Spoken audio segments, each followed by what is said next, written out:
House revenue court బయటకి MLC కవిత బయటకు వస్తున్నటువంటి దృశ్యాలు మనం చూస్తూ ఉన్నాం. ఎన్టీవీ స్క్రీన్ మీద ఆమెను వైట్ ఇన్నోవాలో తరలించే అవకాశం ఉంది. మరి ఎటు తీసుకువెళ్తారన్న విషయానికి సంబంధించి మా ప్రతినిధి రమేష్ అడిగి మరిన్ని వివరాలు తెలుసుకుందాం. రమేష్, బయటకు వస్తున్నారు బీఆర్ఎస్ ఎమ్మెల్సీ కవిత, ఆమెను ఎటు తీసుకువెళ్లే అవకాశం ఉంది? ఎన్ఫోర్స్మెంట్ డైరెక్టరేట్ ఆఫీస్ కా లేకపోతే ఎక్కడికి తీసుకెళ్తారు?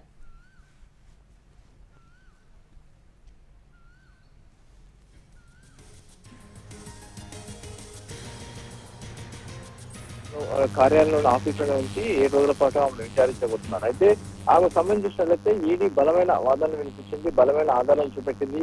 అంతేకాదు బలమైన సాక్ష్యాలను కూడా ఏదైతే కోర్టు ముందు ఉంచడం జరిగింది.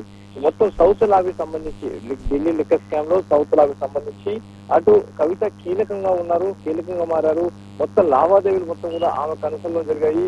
అంతేకాదు అభిషేక్ బోయినపల్లి తర్వాత రామచంద్ర పిల్లై ఇద్దరు ద్వారా పెద్ద మొత్తంలో లావాదేవీలు నిర్వహించారు, కిక్ బ్యాక్స్ నడిపాయి. అంతేకాకుండా విజయ్ నాయర్ అంటే ఆప్ పార్టీకి సంబంధించిన విజయ్ నాయర్, అరవింద్ కేజ్రీవాల్ తర్వాత మరొకరు మొత్తంగా మనోజ్ సిసోడియా ముగ్గురు ఆప్ నేతలతో కూడా కవిత ఎప్పటికప్పుడు టచ్ లో ఉండి అటు ఏదైతే లిక్కర్ పాలసీ సంబంధించిన మార్గదర్శకాలను ముందస్తుగా తాము అనుకూలంగా మర్చిపోయి ఆ మేరకు లిక్కర్ పాలసీలో జోక్యం చేస్తున్నారు. ఆ లిక్కర్ పాలసీ తమకు అనుకూలంగా వచ్చినందుకు 100 కోట్ల రూపాయల కిక్ బ్యాక్స్ మొత్తం కూడా ఆ పార్టీకి మొత్తంగా ముట్టజెప్పారని చెప్పి కూడా ఈ ఆధారాలతో కూడిన మొత్తంగా అవన్నీ కూడా కోర్టు ముందు ఉంచడం జరిగింది.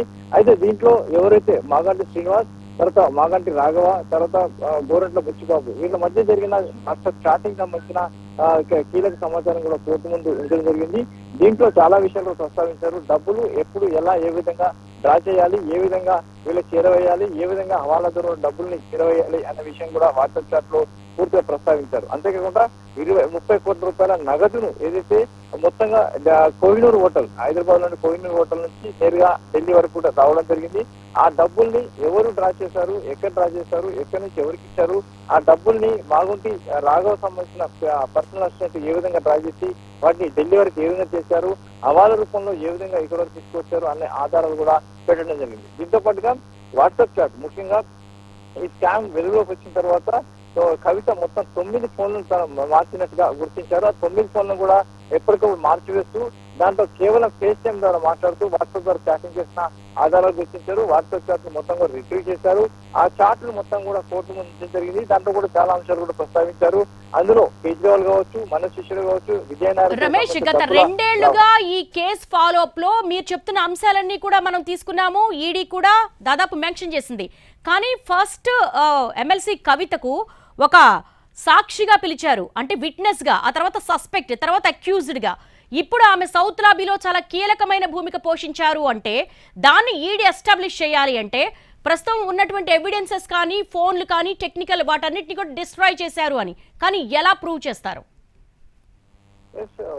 మీరు చెప్తున్నది కరెక్టే. ఎందుకంటే ఎలా ప్రూవ్ చేస్తారు, ఎలాగా రుజువు చేస్తారనే విషయం కూడా ప్రతి ఒక్కరికి వచ్చే డౌటే. కానీ ఈడీ ఈ కేసు రంగంలోకి దిగిన తర్వాత వెంటనే టెక్నికల్ ఎవిడెన్స్ మొత్తాన్ని కూడా కలెక్ట్ చేయడం జరిగింది. ఎక్కడ టెక్నికల్ ఎవిడెన్స్ చిన్న ఆధారం కూడా పోకుండా మొత్తం ఆధారాలు కూడా కలెక్ట్ చేశారు. అందులో ముఖ్యంగా చూసినట్లయితే వాట్సాప్ చాట్.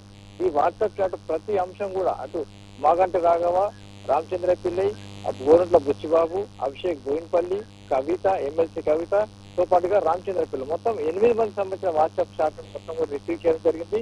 ఆ వాట్సాప్ చాట్ లో పూర్తి ఆధారాలు కూడా లభ్యం కావడం జరిగింది. దీంతో పాటుగా డబ్బులు హైదరాబాద్ నుంచి ఇటు ఢిల్లీ వరకు రావడం జరిగింది. ఆ డబ్బులు హవాలా రూపంలో రావడం జరిగింది, మనీ లాండరింగ్ రూపంలో రావడం జరిగింది. దీనికి సంబంధించి టెక్నికల్ ఎవిడెన్స్ కూడా మొత్తంగా ఉండడం జరిగింది. ఏదైతే విజయ్ నాయర్ కావచ్చు, లేకుంటే అభిషేక్ బోయినపల్లి కావచ్చు, రామచంద్ర పిల్లై కావచ్చు, వీళ్ళంతా కూడా కోహినూర్ హోటల్ సమావేశం కావడం జరిగింది. కోహినూర్ హోటల్ సమావేశం సమయము, తేదీ, అప్పుడు ఎవరెవరు లోపల వెళ్ళి సమావేశం సంబంధించి సీసీ ఫుటేజ్ మొత్తాన్ని కూడా అటు ఈడీ అధికారులు అప్పటికే కలెక్ట్ చేసుకుని పెట్టుకున్నారు. దీంతో పాటుగా చూసినట్లయితే ఇక్కడ నుంచి ఢిల్లీలో ఒక హవాలా ఆపరేటర్ ద్వారా డబ్బులు మొత్తం కూడా ఆ పార్టీకి చేరినట్టుగా గుర్తించారు. అప్పుడు హవాలా ఆపరేటర్ అయితే ఒక మార్కెట్ లో ఢిల్లీలోని ఒక ఫేమస్ మార్కెట్ లో ఉన్న హవాలా ఆపరేటర్ ద్వారా ఈ డబ్బుల్ని ఆపు వరకు చేరడం జరిగింది. దానికి సంబంధించి సీసీ ఫుటేజ్, అక్కడ ఎవరెవరు వెళ్ళారు, అక్కడ ఎవరు ఏ కోడ్ తోటి డబ్బులు తీసుకున్నారనే విషయం కూడా టెక్నికల్ ఎవిడెన్స్ కూడా పెట్టుకోవడం జరిగింది. దీంతో పాటుగా ఢిల్లీ లిక్కర్ పాలసీ తయారు కాక ముందే దానికి సంబంధించిన మార్గదర్శకులు కావచ్చు, దాంట్లో కండిషన్ కావచ్చు, దానికి సంబంధించిన విధి విధానాలన్నింటి కూడా ముందస్తుగానే అభిషేక్ విజయ నాయర్ నేరుగా అటు కవిత వాట్సాప్ చేయడం జరిగింది. దాంట్లో కొన్ని మార్పులు చేర్పులు చేసి నేరుగా కవిత మళ్ళీ విజయనాయర్ పంపించారు. దానికి సంబంధించిన వాట్సాప్ చాట్ కూడా రిసీవ్ చేశారు. అయితే టెక్నికల్ ఎవిడెన్స్, టెక్నికల్ ఆధారాలు మొత్తంగా ఉన్నాయి. దీంతో పాటు కొన్ని డబ్బులకు సంబంధించిన ట్రాన్సాక్షన్ కూడా జరిగింది. అయితే ఈ కేసు వెలుగులోకి వచ్చిన తర్వాత 9 ఫోన్లను వెంటనే కవిత మార్చివేయడం జరిగింది. ఆ 9 ఫోన్లను సంబంధించిన వాట్సాప్ చాట్ మొత్తం కూడా డిస్ట్రాయ్ చేసి ఫార్మాట్ చేసి ఆ తర్వాత ఫోన్ల నుంచి కూడా కవిత ఇటు ఈడీ అధికారులకు ఇవ్వడం జరిగింది. అయితే ఈ ఫోన్లకు సంబంధించిన డేటా మొత్తాన్ని అంతకంటే ముందే ఈడీ అధికారులు రిట్రీవ్ చేసుకొని పెట్టుకున్నారు. మొత్తంగా టెక్నికల్ గా ప్రతి అంశాన్ని కూడా ఎక్కడ ఏ చిన్న ఎవిడెన్స్ పోకుండా కూడా ప్రతి అంశాన్ని కూడా ముందుగానే టెక్నికల్ గా తీసుకొని పెట్టుకోవడం జరిగింది. బ్యాంక్ ట్రాన్సాక్షన్స్, వాట్సాప్ చాట్లు కావచ్చు, ఫేస్ టైమ్స్ కావచ్చు, లేదా వీళ్ళు మాట్లాడిన మాటలు కావచ్చు, సీసీ ఫుటేజ్ కావచ్చు, లేదా ట్రావెల్ సంబంధించిన విషయాలు కావచ్చు, ప్రతిదీ కూడా వీళ్ళు తీసుకొని పెట్టుకున్నారు. ఆ మేరకు పూర్తి టెక్నికల్ గా ఈ కేసులో ముందుగా ప్రూవ్ చేయడానికి ఈడీ పూర్తిగా సిద్ధపడుతుందని చెప్పవచ్చు. అలాగే రమేష్, ఇక్కడ అప్రూవర్స్ ఇచ్చేటువంటి స్టేట్మెంట్ చాలా కీలకంగా మారుతుందా? ఇందులో మరొక కీలకమైన అంశం ఏంటంటే, ఎవరైతే ఇప్పటి వరకు ఈడీ అధికారులు హైదరాబాద్ నుంచి ఎంతమందిని అరెస్ట్ చేశారో వాళ్ళందరూ కూడా ఇప్పటివరకు పూర్తిగా అప్రూవర్ మారిపోవడం జరిగింది. అందులో రామచంద్ర పిల్లై, మాగంట రాఘవ, గోరంట్ల బుచ్చిబాబు, రామచంద్ర పిల్లై, అభిషేక్ బోయినపల్లి వీళ్ళంతా కూడా అప్రూవర్ గా మారిపోవడం జరిగింది. వీళ్ళందరూ వేసిన అప్రూవర్ పిటిషన్ కూడా కోర్టులు యాక్సెప్ట్ చేశాయి. అయితే అప్రూవర్ ఇచ్చిన స్టేట్మెంటే అత్యంత కీలకంగా ఉంటది.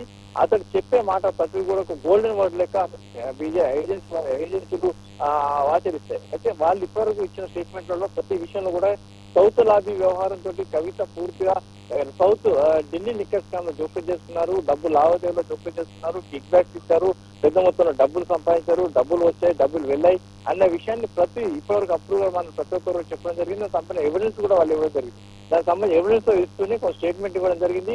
దానికి సంబంధించి టెక్నికల్ ఎవిడెన్స్, సీసీ ఫుటేజ్, తర్వాత వాళ్ళకి సంబంధించిన ట్రావెల్ సంబంధించిన చిట్టా మొత్తం ఇవ్వడం జరిగింది. కాబట్టి అప్రూవల్స్ ఇచ్చిన స్టేట్మెంట్లు, అప్రూవల్ చెప్పిన మాటలు పూర్తిగా అటు కవితను పూర్తిగా ఈ కేసులో ఇరికించబోతున్నాయి. అంతకంటే కవిత ఈ కేసులో పూర్తిగా బయటికి రాకుండా చేసే ప్రయత్నాలు జరుగుతుంది. అంటే రమేష్, అసలు అప్రూవర్ థియరీ ఏ విధంగా ఉంటుంది? గతంలో అరుణ్ రామచంద్ర పిళ్ళై బినామీని నేను కవితకని ఒప్పుకున్నాడు, ఆ తర్వాత ఈడీ అధికారులను బలవంతంగా ఒప్పించారు అని చెప్పేసి వెనక్కి తీసుకున్నారు.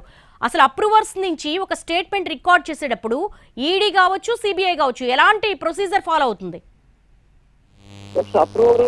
అప్రూవర్ అనే దాని విషయంలో ఈడీ కావచ్చు, విచారణ ఏజెన్సీ కావచ్చు, ఎవరైనా సరే పర్ఫెక్ట్ గా ఒకటే విషయాన్ని ఫాలో అవుతాయి. ఎక్కడ కూడా ఈ అప్రూవర్స్ ఏదైతే తాము అప్రూవ్ గా మారుతున్నట్టుగా ముందుగా విచారణ ఏజెన్సీలకు చెప్తారు. చెప్పిన తర్వాత వాళ్ళు దానికి సంబంధించిన సమాచారం కోర్టుకు తెలుపుతారు. కోర్టులో న్యాయమూర్తి ఎదుట అప్రూవ్ సంబంధించిన ఎవరైతే అప్రూవర్ మాత్రం సంబంధించిన స్టేట్మెంట్ రికార్డ్ చేస్తారు. కాబట్టి అక్కడ అప్రూవర్ మారిన తర్వాత కొన్ని సందర్భాల్లో విచారణ ఏజెన్సీల ముందు విషయాన్ని మొత్తం ఒప్పుకుంటారు, కొన్ని సందర్భాల్లో కోర్టు ఎదురు ఒప్పుకుంటారు.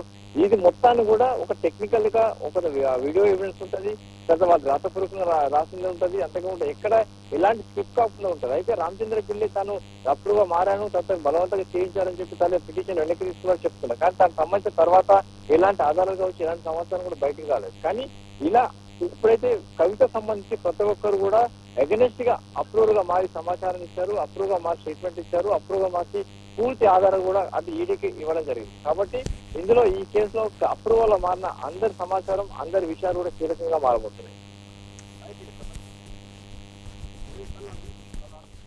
Right Ramesh, thanks for the live update.